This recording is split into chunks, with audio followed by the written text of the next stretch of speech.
gives the floor to leaders who will discuss how a key ingredient to caring includes actions that empower and mentor others to be their best selves. Dr. Stubbs, I'm so sorry, I'm losing my white place. Serves on several UAGC committees and has participated in numerous pilot programs and institutional initiatives. Additionally, she enjoys her role as a faculty performance coach while regularly mentoring students. Let's give a warm welcome to our student panelists, Dakota Schmig, Chris Torrie, Dr. Suzzanna Rowold, I hope I'm saying that right, and Malcolm Carter Harris. Thank you so much for joining us. You have the floor. Thank you. And do the slides look okay before I continue? Yes, absolutely. Excellent. Well, I am very excited to join you all today and introduce to you some student leaders at the University of Arizona Global Campus. Dakota Schmig is a current student in the Human Services Ph.D. program. We are also joined with a few recent graduates, Dr. Suzzanna Rowold and Dr. Malcolm Carter Harris, who were both graduates of the Organizational Development and Leadership PhD programs just last year. And also Dr. Christian Torrie is on our panel. He is unable to make it today, but I will be sharing thoughts from him as we proceed through the presentation. So I'm very excited to share with you these folks and allow you to hear their voices as they talk more with us about a culture of care and what that means, what that looks like in terms of the mentorship experience. We all know how important that experience can be to a student at any stage, but in particular for these doctoral students, this is a quality that is absolutely instrumental in their success. So I'm going to ask questions that represent each of the pillars of a culture of care: communication, advocacy, respect, and empowerment, and allow each one of them about a minute to answer. So we're going to go through this pretty quickly, but I want you to hear as much as possible from them regarding these various different points. So we'll start with Dakota, our current student. If you'd like to answer this question first, what is one truly meaningful thing a mentor has done to foster your academic and professional growth, demonstrating care for you? Honestly, it's just been the time and effort that professors are willing to invest. I've had professors offer, their phone numbers to give them a call when I'm struggling with my assignments or just life in general. I remember my very first course, I was surprised by my professor, saying, "Hey, give me a call, let's talk, what's going on?" And he didn't realize it was my first course. And once we talked, he's like, "Oh my goodness, yeah, this is a lot you're processing. I understand." And he was just very encouraging. And I was very surprised by a professor taking the time to just listen and talk with a new student. So. That's wonderful. Dr. Rowold, would you like to answer next? Sure. So for myself, it was really when I had mentors who fostered autonomy and provided those clear expectations as well as direct communication. It really gave me the space to flourish and lead where it mattered most to me. Wonderful. And Dr. Carter Harris. Thank you so much. Listen, this is an important piece to me in my growth academically and professionally. I've had people within the university who I've reached out to and wasn't shy about doing it, and was able to stay in touch with them over the course of time, some of which even as a graduate, I still stay in touch with. And for me, it's critical to be able to have these relationships, because as you grow throughout this academic life that you're in or outside of life, being able to share what's going on is helpful for you, but it also gives feedback for the people that are mentoring you so they can learn how to help other people. That's wonderful. Thank you for sharing. And I will share from Chris's perspective, Dr. Torrie's perspective. He says, my mentor spent time with me. We would meet at a cadence that was right for me, which was weekly, and we would discuss my challenges and my approach to them. She would help me by talking through my situations, validating my approach, talking through other choices, and providing me with resources to further my growth. Best of all, she would challenge me to grow by making me think and providing me with opportunities to gain experiences. When we turn to communication, the question I ask now, and I will ask this of you, Dr. Rowold, first, what strategies can mentors employ to provide clear, constructive, and ongoing communication with their mentees? I think for the communication point is needing to really have an understanding of both sides of those expectations early on. What does each individual need and require for that relationship to be successful? And then follow through consistently, accountable with actions, and then creating that safe space for honest two-way feedback. Excellent. Thank you so much. Dr. Carter-Harris. I agree with you. Having a safe space to be able to share what you're discussing is important. When you're able to take the time to have this type of relationship, you want to ensure that you're able to say what you feel. Sometimes it's a frustrating path that we're on, right? No matter if it's during an academic journey or a professional journey. But when you're able to say, hey, this is how I'm feeling, this is what's going on with me, I'm really struggling with this part of my dissertation or whatever you're doing. And saying, I want to be open to you. I think a mentor should be able to say, listen, this is your opportunity to be able to share what you're really feeling. So I think that that's really important in terms of being able to give that sort of feedback as a strategy. I appreciate hearing that. Dakota, what about you? I agree with Malcolm.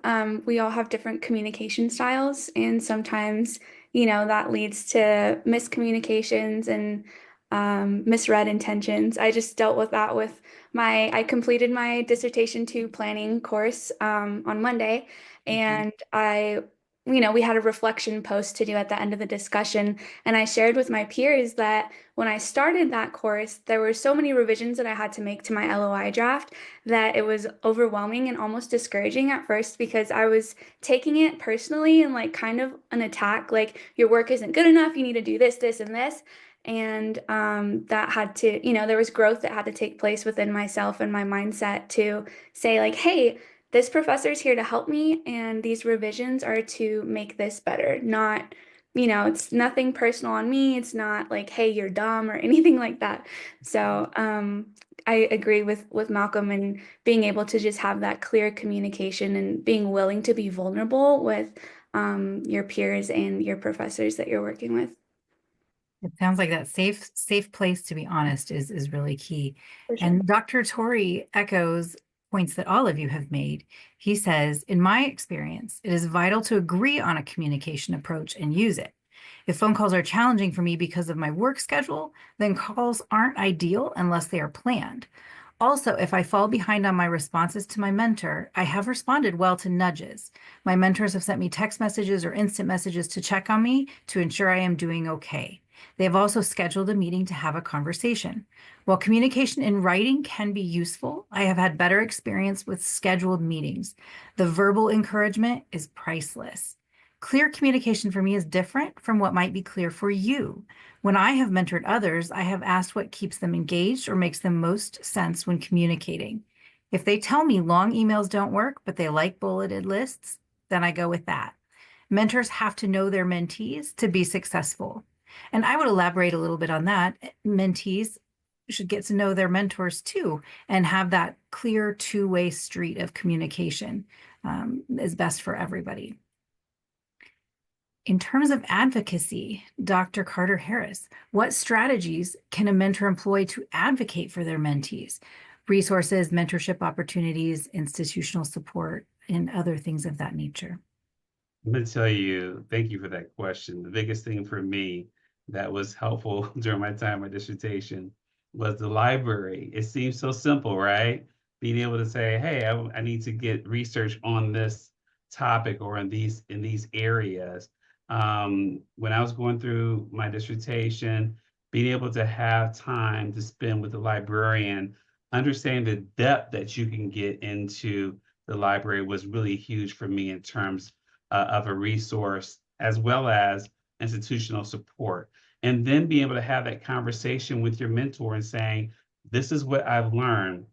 this is what I think I could use to my advantage in terms of what I've learned here. And then having a conversation saying, look, that's a good route. That sounds like a good place to go. Why don't you also consider this? So it seems simple, everyone. The library is your friend. We don't always use it enough. Trust me, in the time I've been with the university, I did not use it enough, but then I had to learn later on that it was my friend. So that's truly a strategy that I think mentors can make sure that they use with their mentees. We do have some wonderful, wonderful librarians here, so can't say enough good things. Dakota.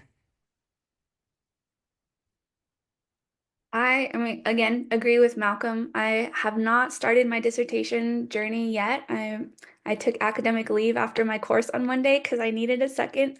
But the Writing Center, my residencies, super helpful to be shared with all the resources that the Writing Center, the library, my peers, the individual hosting my residencies. So that has been super helpful. The Facebook lives, the doctoral drop-ins, all of those have been super helpful.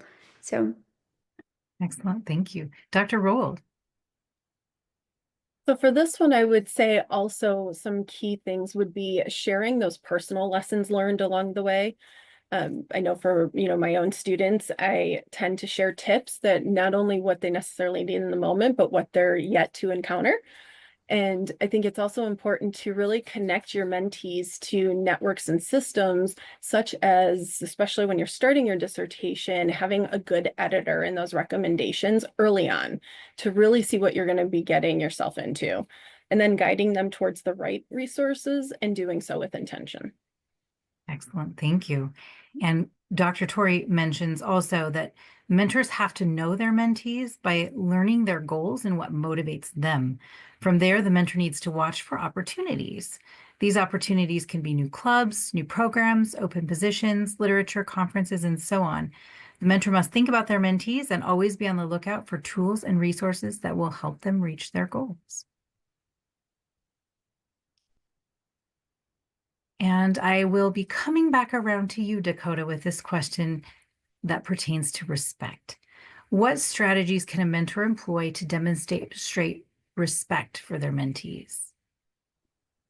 like I said earlier, I think it just goes back to clear communication and being willing to take time and effort to get to know you, how you learn, how you communicate, what your goals are, etc. So just someone that's willing to invest that time into you. I love that. Time seems to be very, very important in response to all of these. Dr. Rowold. With this one, I definitely agree with you, Dakota. And in addition to that, also ensuring that you're listening to understand their viewpoint, understand where there may be differences and or areas of similarity, and finding that common ground, valuing their time and ideas, and then treating them as future colleagues, not just somebody who's a mentee, but really as another being who has just as much to add to something as you may. What a great point. Thank you. Dr. Carter Harris. Yeah, I agree with you all. This is a really good question. For me, it's really important, in speaking of time, is just being able to have regular time. Sometimes that's scheduled, but sometimes when it's informal, reaching out to someone, it makes a difference. For me as a mentee, it was great to just have a pop-up on my phone, my mentor, my chair, just to see how it's doing, just to check in. Now, how come I haven't heard from you in a couple of days? I know we're scheduled here, but having that sometimes unscheduled meeting time is really important when you're going through something, that's really important, like finishing whatever degree that you're in. Doesn't matter what level, but I think there's that informal, touch is really key for people to feel that they're at ease with what they're doing. I appreciate that. So it sounds like respect on both a professional and a personal level, showing that you care for the individual. That's wonderful. And Dr. Torrie also adds, this is a big one for me. The mentor must never act like they are better or smarter than the mentee. The mentor is there for a reason, which means they have greater experience in what the mentee needs to learn. Mentors can demonstrate respect by asking the mentee their thoughts on what the mentor proposed. They can acknowledge when they have learned something from the mentee, which will happen. Asking for feedback is another great way to show the mentee their experiences and opinions matter. Above all, mentors should not assume a mentee does not have experience in a topic. Ask first. And I can certainly vouch for this. I definitely learn as much from students as the other way around. So it's a good additional point. And I believe I'm back to, oh gosh, Dr. Carter Harris. I don't know if it's your turn to answer this one, but we're going to go with it since your name came out of my mouth. What strategies can mentors employ to empower their mentees to develop confidence, resilience, and leadership skills as they navigate the demands of academia and their future careers? That's a great question. For me, understanding confidence is really key. Sometimes we have this imposter syndrome, right? That pops up for all of us. And sometimes, going through my dissertation process, I didn't have that confidence. And it was really my mentor who really helped me through it, especially when it's time to do some type of presentation on or defending where you are. Taking the little time, the extra time to make sure that in an area that you may not have confidence in, or asking, where you lack that confidence, this is when you really kind of step in to help build that person and saying, you can do this. We will work together to ensure you're going to get this degree. I think that that's really key. Leadership skills is important as well. When you finish your degree, no matter what it is, when you finish your dissertation, you are the leader in that subject. You know this material as well as anyone. Do know this.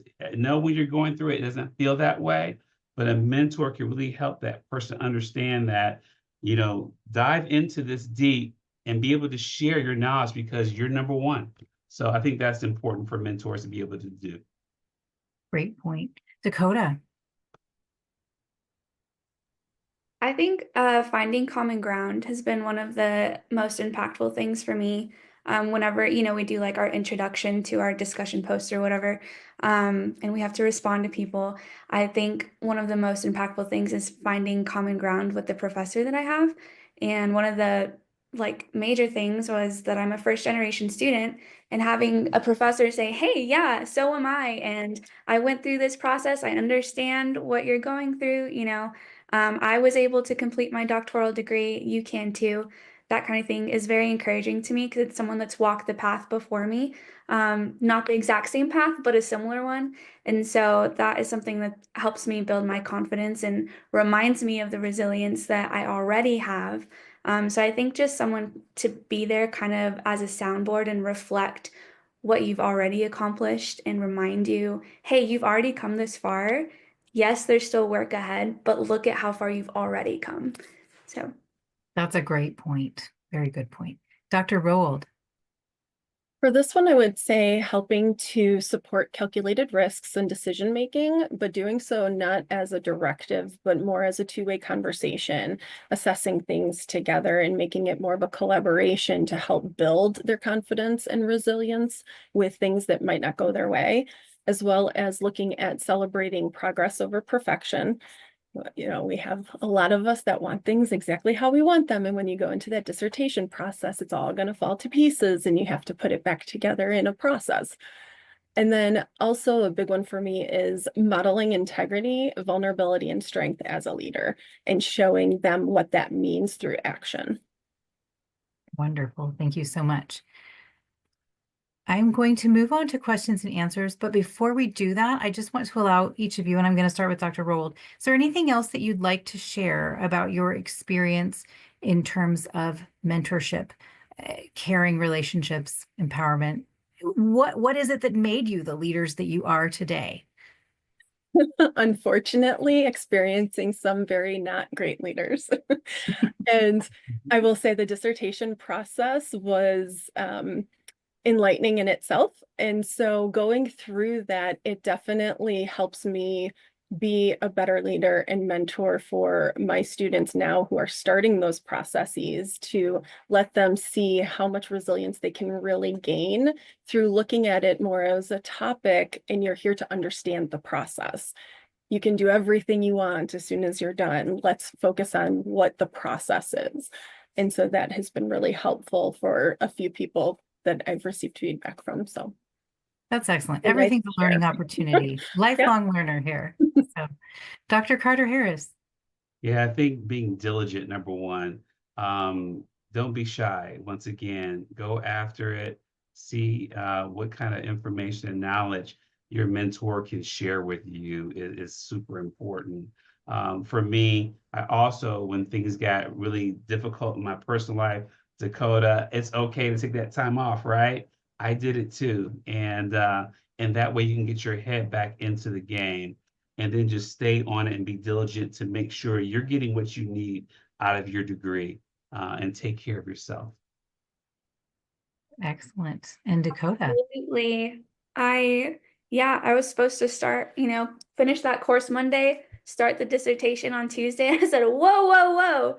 I need a second. I need a second. That planning course was a little rough for me. And just being able to take a step back and say, hey, okay, if we move forward, are we going to put forth valuable research, working with my chair, or am I just going to be wasting this guy's time, and my time?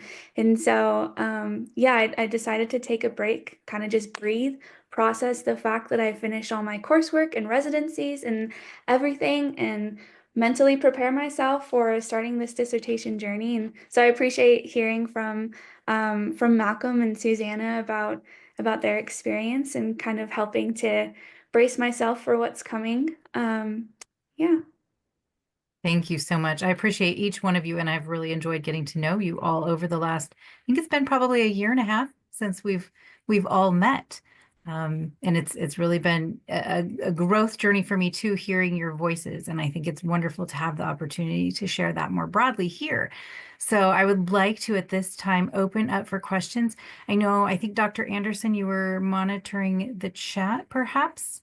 Perhaps you could, we have questions in the chat. Yes, so what we have in the chat is a lot of confirmation to the things that were shared by you and the panel, but not necessarily any direct questions. Okay, well, wonderful. Well, I can ask a question to get us started. Sure.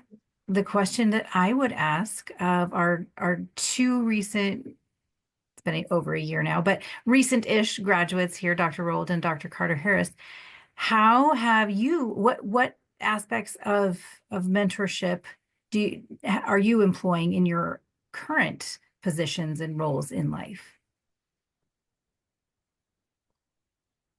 I can go ahead and get started with that. Listen, I had a call just this morning with someone that I have an informal relationship with, where I'm serving as a mentor as she's going through this dissertation process.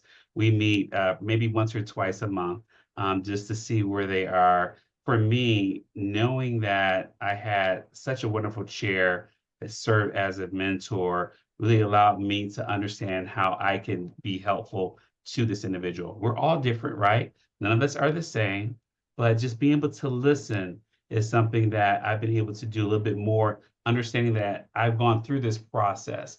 Let them talk through what they're dealing with, and then being able to respond in a way that helps them understand how they can help themselves and what knowledge you can bring to the table too. So I think it's twofold when you look at it, how you can help and how you can have them open up their minds to help themselves. Wonderful point. That's a great response. For myself, I spoke a bit about my role in helping shape some of the ideas that students are considering as they're going through starting their dissertation and proposals. But on the flip side of that, I also work in an organizational change management space. And with that, it's constantly mentoring somebody for something, and they're going through these processes that they really just don't understand or don't like. And so in that, my role is really there to help them embrace that and to shift that mindset and to help them see the other perspectives from it, and helping them understand really all the good that comes from certain things when we get to be resilient in those moments. And so I get to live this day in and day out, and constantly seeing where am I making the impact, and having, you know, that positive reflection or that positive, you know, response from others, because they're willing to work with me and talk through those things, and really meeting everybody where they are, because as some of us will know, change management is different for every single person. They're all at a different spot. And so there are no two people that are going to need the exact same thing. So it's really meeting them where they are and what they need to get past that resistance. I appreciate hearing that. That's wonderful. Dakota, I'll turn to you. You've really stepped up as a student leader, as a current student. I know this is the second time you've participated in a conference. Mhm. How have you been able to share some of the things that you've learned with students who are starting out, or have you had that opportunity, or even students who are in the same space or place that you are in your journey, but maybe have not had the opportunity to pursue the kinds of opportunities that you have here? Honestly, these conferences have really been the opportunity that I've taken advantage of. When I started my degree, unfortunately, I was very private about it. Just in case I failed, I wanted to keep it to myself. And so as I've progressed, I've gotten a little bit more confident in sharing and, being open about my journey, which has been fun in my personal life, because there are some of my friends, from high school or elementary school or whatever, that have been watching this journey, and some that have decided to go back to school based on just watching my journey, which is super cool. Um, and then just honestly being recognized by faculty is super like exciting, to be invited to these kinds of things. And I was reached out to by Kristen Ballard and asked to be the vice president of the Human Services Club now. And so it's really just a matter of acknowledging the opportunities that come my way and not being afraid to take advantage of them. So that's a huge growth step for me, looking back onto the Dakota that started this journey to the Dakota that's here now. So That's fantastic. I'm sure you are a great role model to a number of people. And I think that speaks to something I believe I heard Dr. Rowold mention about taking some risks, and you've done it and been successful. So yeah. I'm going to stop sharing so I can see everyone's face at once. Were there any other questions that popped up in the chat? No questions in the chat. Okay. Well, I believe we are almost at time, so I will just use this moment to say thank you again to all of you and to students more generally, because I think that you're the reason that all of us want to care, want to learn more about what it means to provide that culture of care. And I believe I've heard each one of you mention in a different way here today, listen, just listen. It's important to listen and be responsive to student needs. And so I hope that I'm able to apply many of the things that each of you have said in my And, everyday experience moving forward. So and thank you take so care of much. yourselves too. Take care of yourself. It's a long journey sometimes.